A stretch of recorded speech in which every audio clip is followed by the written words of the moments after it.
Hi friends, ನಮಸ್ತೆ. ನಾನು ನಿಮ್ಮ ವಸಂತ ರಂಗನಾಥ್. ಪ್ರೀವಿಯಸ್ ವಿಡಿಯೋದಲ್ಲಿ ನಾನು ಹೇಳಿದ ಪ್ರಕಾರ 18 ಇಯರ್ಸ್ ಸ್ಟೋರಿ ಹೇಳಿದ್ದೆ.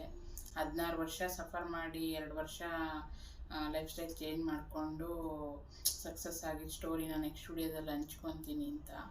ಸೊ ಹೆಂಗೆ ಅಂದರೆ, ಇದು ಸ್ಟಾರ್ಟ್ ಆಯಿತು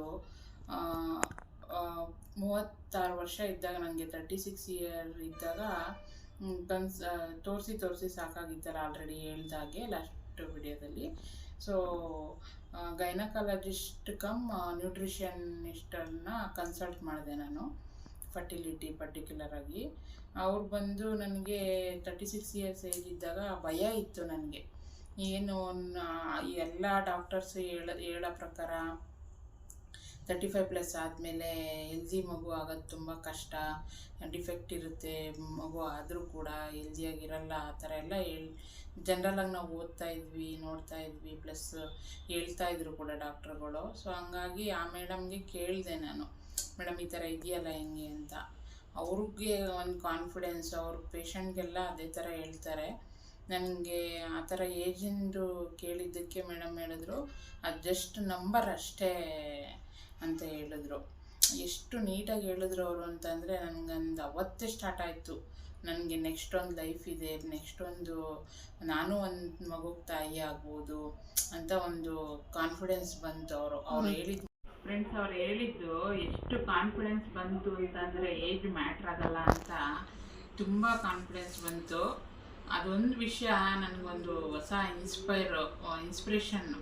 ತುಂಬ ಅವರು ಸ್ಟೋರಿಗಳು ಹೇಳಿದ್ರು, ಇಷ್ಟು ಸ್ಟೇಜ್ ಆದವ್ರಿಗೆಲ್ಲ ಆಗಿದೆ ಆಲ್ರೆಡಿ, ಇದು ಸೇಮ್ ಡಯಟ್ ಫಾಲೋ ಮಾಡಿ ಅಂತ ನನಗೆ ವಿತ್ ಪ್ರೂಫ್ ಅವರು ಹೇಳಿದ್ರು. ನಾನು ಅವ್ರನ್ನ ಆಲ್ರೆಡಿ ಫಾಲೋ ಮಾಡ್ತಿದ್ದೆ, ನನಗೆ ಅದೆಲ್ಲ ಗೊತ್ತಾಗಿದ್ದರಿಂದ ನಾನು ಫಾಲೋ ಮಾಡೋಕ್ಕೆ ಸ್ಟಾರ್ಟ್ ಮಾಡಿದೆ. ಇದು ಹೇಳಿದ್ಮೇಲೆ ಇನ್ನೂ ನನಗೆ ಕಾನ್ಫಿಡೆನ್ಸ್ ಬಂತು. ಸೊ ಅದಕ್ಕೆ ಏನೆಲ್ಲ ಚೇಂಜಸ್ ಮಾಡ್ಕೋಬೇಕು ಅಂತ ಮಿಕ್ಸಲ್ಲಿ ಹೇಳಿದ್ರೆ ಸರಿ ಹೋಗಲ್ಲ, ಅರ್ಥ ಆಗಲ್ಲ.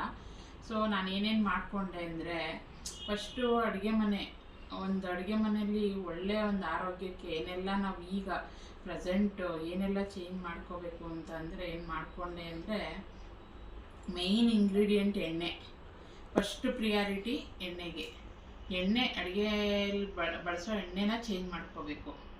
ಏನೆಲ್ಲ ನಾವೀಗ ಎಣ್ಣೆ ಬಳಸ್ತೀವಿ ಅದಕ್ಕೆ ನಿಮ್ಗೆಲ್ರಿಗೂ ಗೊತ್ತು, 1 kg ಕಡಲೆಕಾಯಿ ಎಣ್ಣೆ ಬರೋಕ್ಕೆ ಎಷ್ಟು kg ಕಡಲೆಕಾಯಿ ಬಳಸಬೇಕು ಅಂತ.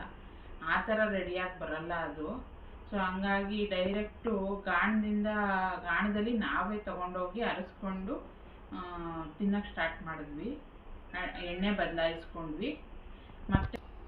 ಮತ್ತು ಹಂಗೇ ತಾಯಿ ಹಾಲಿಗೆ ಈಕ್ವಲ್ ಆಗಿರೋದು ಅಂದರೆ ಸಮಾನ ಅಂತ ಹೇಳ್ತಾರೆ. ಸೊ ಅಂಥದ್ದೊಂದು ನಮ್ಮ ತಿಟ್ಟೂರು ತೆಂಗಿನಕಾಯಿ ಕೊಬ್ಬರಿ ಎಣ್ಣೆ. ಕಾಯಿ ಎಣ್ಣೆ ಆದರೂ ಆಯಿತು, ಕೊಬ್ಬರಿ ಎಣ್ಣೆ ಆದರೂ ಆಯಿತು, ಈಗ ಆಲ್ಮೋಸ್ಟ್ ಎಲ್ಲ ಬಳಸ್ತಾ ಇದ್ದಾರೆ. ಅದನ್ನು ನಾವು ಬಳಸ್ತಿರ್ಲಿಲ್ಲ. ಸೊ ಅವ್ರು ಹೇಳಿದ್ಮೇಲೆ ನಾನು ಬಳಸೋಕ್ಕೆ ಸ್ಟಾರ್ಟ್ ಮಾಡಿದೆ, ಆರೋಗ್ಯ ಚೇಂಜ್ ಮಾಡಲಿಕ್ಕೋಸ್ಕರ. ಫಸ್ಟು ಕಡಲೆಕಾಯಿ ಎಣ್ಣೆ ಆಯಿತು, ಕೊಬ್ಬರಿ ಎಣ್ಣೆ ಆಯಿತು, ಇನ್ನೂ ಒಂದು ಸಾಸಿವೆ ಎಣ್ಣೆನೂ ಕೂಡ ಬಳಸ್ಬಹುದು ನಾವು. ಯಾರಿಗೆ ಒಗ್ಗುತ್ತೆ ಅವರು ಬಳಸ್ಕೋಬೋದು, ಒಗ್ಲಿಲ್ಲ ಅಂದರೆ ಪರವಾಗಿಲ್ಲ. ಕೊಬ್ಬರಿ ಎಣ್ಣೆ, ಕಡಲೆಕಾಯಿ ಎಣ್ಣೆ ನಾವು ಚಿಕ್ಕದ್ರಿಂದ ಕೊಬ್ಬರಿ ಎಣ್ಣೆ ತಿಂದಿರಲ್ಲ, ಕಡಲೆಕಾಯಿ ಎಣ್ಣೆ ಅಂತೂ ತಿಂದಿರ್ತೀವಿ. ಅದನ್ನು ಗಾಣದಿಂದ ಡೈರೆಕ್ಟು ನಾವೇ ಹೋಗಿ ಅರಸ್ಕೊಂಬರ್ಬೇಕು. ಹೊರಗಡೆ ಸಿಗೋ ಅಂಥವು ಪ್ರೊಸೆಸ್ಡ್ ಪ್ಯಾಕ್ಡ್ ಎಣ್ಣೆಗಳು ಅಷ್ಟು ಪ್ಯೂರ್ ಇರಲ್ಲ. ಹಂಗಾಗಿ ಎಣ್ಣೆ ಚೇಂಜ್ ಮಾಡಿಕೊಂಡೆ ನಾನು, ಮೇಯ್ನ್ ಇಂಗ್ರೀಡಿಯೆಂಟು. ಆಮೇಲೆ ಅಕ್ಕಿ ಜಾಗದಲ್ಲಿ ಬೇರೆ ಏನೋ ಅನ್ಪಾಲಿಷ್ಡ್ ಅಕ್ಕಿ, ಪಾಲಿಶ್ ಆಗಿರಬಾರ್ದು, ಆ ಥರದ ಅಕ್ಕಿನ ನಾವು ಚೇಂಜ್ ಮಾಡ್ಕೋಬೇಕು. ಇದನ್ನೂ ವಾರದಲ್ಲಿ ಅಥವಾ ದಿನದಲ್ಲಿ ಒನ್ ಟೈಮ್ ತಿನ್ಬೋದು, ಏನು ಬಳಸ್ತಿದ್ದೀವಿ ಅದನ್ನು. ಅದ್ರ ಜೊತೆ ತರಕಾರಿ ಸೊಪ್ಪು ಎಷ್ಟಿರುತ್ತೆ ಜಾಸ್ತಿ ಇಟ್ಕೊಂಡು ನಾವು ಬಿಳಿ ಅಕ್ಕಿ ಅನ್ನ, ವೈಟ್ ರೈಸ್ನ ತಿನ್ಬೋದು. ಆದರೆ ಅದು ಪಾಲಿಶ್ ಆಗದಿರೋ ಅಕ್ಕಿ ಕೊಡೋ ಅಂಥ ಆರೋಗ್ಯ ಕೊಡಲ್ಲ ಇದು, ಬರೀ ಬಿಳಿ ಅಕ್ಕಿ. ಆಲ್ರೆಡಿ ಎಲ್ಲ ಪಾಲಿಶ್ ಆಗೋಗ್ಬಿಟ್ಟಿರುತ್ತೆ ಇದು. ಸೊ ಹಂಗಾಗಿ ಅನ್ಪಾಲಿಷ್ಡ್ ರೈಸ್ನ ಚೇಂಜ್ ಮಾಡ್ಕೋಬೇಕು. ಮತ್ತು ಇನ್ನು ಮೇಯ್ನ್ ಇಂಗ್ರೀಡಿಯೆಂಟ್ಸಲ್ಲಿ ಬರೋದು ಅಂತಂದರೆ ಸಿರಿಧಾನ್ಯಗಳು. ಸಿರಿಧಾನ್ಯಗಳನ್ನ ಸಿರಿಧಾನ್ಯ ತಂದು ಎಷ್ಟು ವೆರೈಟಿ ಇದೆ ಅಷ್ಟು ವೆರೈಟಿ ಸಿರಿಧಾನ್ಯ ತೊಗೊಂಬಂದು ಒಂದೊಂದರಲ್ಲೂ ಒಂದೊಂದು ರೀತಿ ಅಡುಗೆ ಮಾಡ್ಬೋದು. ಪ್ಲಸ್ಸು ಎಲ್ಲದನ್ನೂ ಪ್ರತಿದಿನ ಬಳಸ್ಕೊಂಡು ವಾರದಲ್ಲಿ ಅಷ್ಟು ದಿನ ನಾವು ಪ್ರತಿಯೊಂದನ್ನು ಬಳಸ್ಕೊಂಡು ನಾವು ಅಡುಗೆಗಳನ್ನ ಮಾಡ್ಕೋಬೋದು. ನಮ್ಮ ಹಿಂದೆ ಪೂರ್ವಜರು ಮತ್ತು ತುಂಬ ಪೂರ್ವಜರು ಅಲ್ಲ, ನಾನು ಚಿಕ್ಕ ವಯಸ್ಸಲ್ಲಿದ್ದಾಗ ನಮ್ಮ ಹೊಲದಲ್ಲಿ ಕೂಡ ನಮ್ಮ ಮನೇಲಿ ಸಜ್ಜೆ ಬೆಳೆದಿದ್ದಾರೆ, ಸಾಸಿವೆ ಬೆಳೆದಿದ್ದಾರೆ. ಕೆಲವೊಂದು ಸಣ್ಣ ಪುಟ್ಟ ನೆನಪಿದೆ ನನಗೆ. ಆವಾಗ ಅದನ್ನು ಆಮೇಲೆ ಸ್ಟಾಪ್ ಮಾಡ್ತಾ ಬಂದ್ಬಿಟ್ರು. ಏನು ಬೇಡಿಕೆ ಕಮ್ಮಿ ಆಯಿತು, ಎಲ್ಲ ಅನ್ಪಾಲಿಶ್ ತಿನ್ನೋಕ್ಕೆ ಸ್ಟಾರ್ಟ್ ಮಾಡಿದ್ರು. ಹಂಗಾಗಿ ಸ್ಟಾಪ್ ಮಾಡಿಬಿಟ್ರು. ಜೋಳ ಎಲ್ಲ ತಿಂತಾ ಇದ್ವಿ ನಾವು ಚಿಕ್ಕ ಮಕ್ಕಳಲ್ಲಿ. ಆಮೇಲೆ ಅದೆಲ್ಲ ನಿಲ್ಲಿಸಿದ್ದಕ್ಕೆ ನಮ್ಗೆ ಈ ಥರ PCOD ಬಂದಿದ್ದು.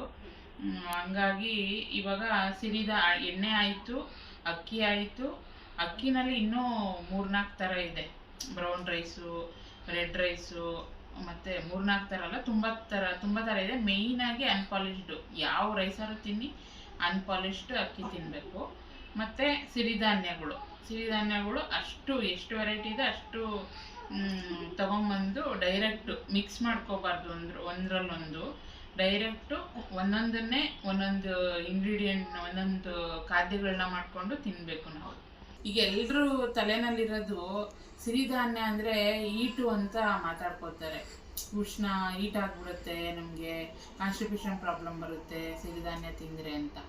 ಅದ್ರ ಜೊತೆಯಲ್ಲಿ ಕಾಂಬಿನೇಷನ್ ಆಗಿ ಪ್ರತಿದಿನ ನೀವೇನಾದರೂ ಒಂದು, ಈಗ ನವಣೆ ಉಪ್ಪಿಟ್ಟು ಮಾಡೋದು ನಿಂತ್ಕೊಂಡ್ರೆ ಅದಕ್ಕೆ ತರಕಾರಿ ಹಾಕಿದ್ರು ಕೂಡ ಜೊತೆಲೊಂದು ಪಲ್ಯ ತಿನ್ನಬೇಕು.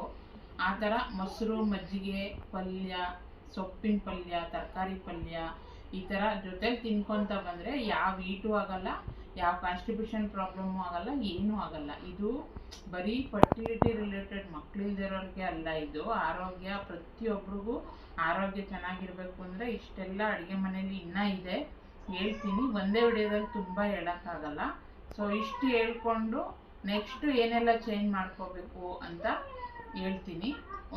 ಹಂಗಾಗಿ ಇವಾಗ ನಾನು ಹೇಳಿರೋ ಇಷ್ಟನ್ನ ಫಸ್ಟು ಚೇಂಜ್ ಮಾಡ್ಕೋಬೇಕು. ಮೇಯ್ನ್ ಆಗಿರೋದ್ರಿಂದ ಫಸ್ಟು ಸ್ಟಾರ್ಟಿಂಗೇ ಹೇಳಿದ್ದೀನಿ.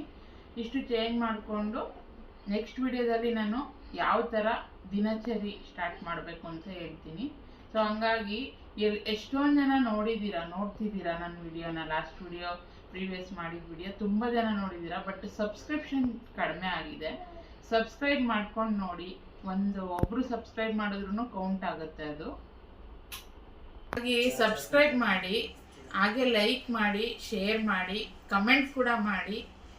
ಸೊ ಹಂಗಾಗಿ ನಮ್ಮನ್ನ ಪ್ರೋತ್ಸಾಹ ಮಾಡಿ. ನೆಕ್ಸ್ಟ್ ವಿಡಿಯೋದಲ್ಲಿ ಸಿಗೋಣ ಫ್ರೆಂಡ್ಸ್. ಓಕೆ, ಧನ್ಯವಾದಗಳು.